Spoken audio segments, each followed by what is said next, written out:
ఇదిగో నీకు ఏ బాధ కలుగుదో అని చెప్తున్నాను కదా, అయినా నువ్వు నమ్మవా? అయినా నువ్వు వినవా?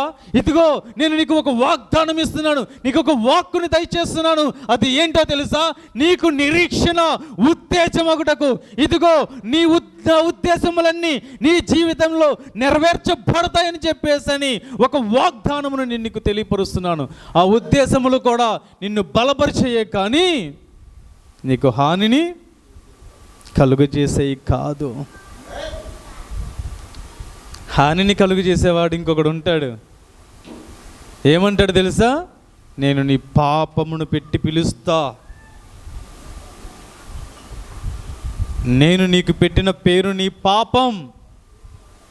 నువ్వు ఏ పాపమైతే చేసావో ఆ పాపమును పెట్టి నిన్ను పిలుస్తా. మరి దేవుడు నేను పేరు పెట్టింది